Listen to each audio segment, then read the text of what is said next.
So how about that Nintendo Direct? A lot of good things that Nintendo just announced. A new Mario and Luigi game, Metroid Prime 4, now called Beyond, and a new Mario Party. But what I want to talk today is the brand new Zelda game they announced. Echoes of Wisdom, which sees Zelda in the protagonist role this time, the first in the series if you don't count the CDI games. And to me personally, it's about time.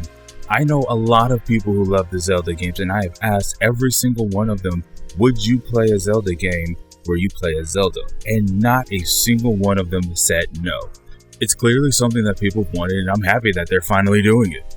And with the change in protagonist comes a change in playstyle. Zelda doesn't look like she's going to be wielding the good old sword and board that Link does. Not only that, but it looks like she's going to have to rely on copies of various items and enemies in her quest to save Hyrule, which looks to be, I'll say, influenced by Breath of the Wild, but not Tears of the Kingdom. No death machines or fully functional mechs to break the game here. But it does make me curious on the puzzles of this game. Will they require certain items from the overworld to get past them? Or will we be able to use whatever we have in our imagination to solve them? Now, another thing that we saw that was glaringly obvious, but I wanted to talk about regardless, was basically the style of the game. It's not your 3D Zelda. It's not your Ocarina of Time. It's not your Wind Waker. It's that top-down isometric style. And because of that, I don't expect it to have the same mainstream success as Ocarina of Time or Twilight Princess. The more casual enjoyers will probably look at this and pass on it because it's not that 3D big project. And I used to be the same way, so I know what that's like.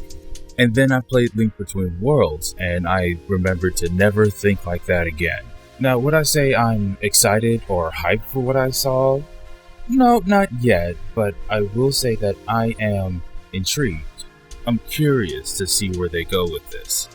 I want to see more of what they have in store for Zelda in her journey to not only save Hyrule, but to save Link, the hero, after he seemingly got dragged into the depths of hell. Hold on. Let me stop you right there. Now, if you know me at all, you know that the one thing I've always said that I want to see from the Legend of Zelda series was more involvement from the namesake herself. It's 2024 and the rescue the princess trope has been tired for like 4 decades now. Something like Tears of the Kingdom could have been co-op with Link and Zelda, or allowed you to play as one or the other, but no. Over and over again, Nintendo chose to stick with what has worked for them instead of trying to innovate. And really, who could blame them? If it ain't broke, don't upset the money boat, right? So here comes the end of the year 2024 and they're not ready to launch Switch 2 yet.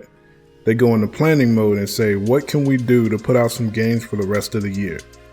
Now, I don't know if this is how it went down for sure, given that Nintendo plays its cards super close to the chest, but I'm imagining a Zelda team representative raises their hand in the meeting and goes, well, how about a new Zelda game starring Zelda? Great idea. Can you get it done quickly? How about we repurpose the assets from Link's Awakening Remake? Also, something else you should know about me, Link's Awakening is my favorite Zelda game all time. So this new project should be checking all my boxes, right? I should be super hyped. But no. Here's the thing. The Link's Awakening game might not be a spin-off or a side project officially, but it's treated that way.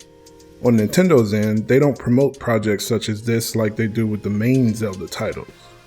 You know, the Breath of the Wilds, the Tears of the Kingdoms.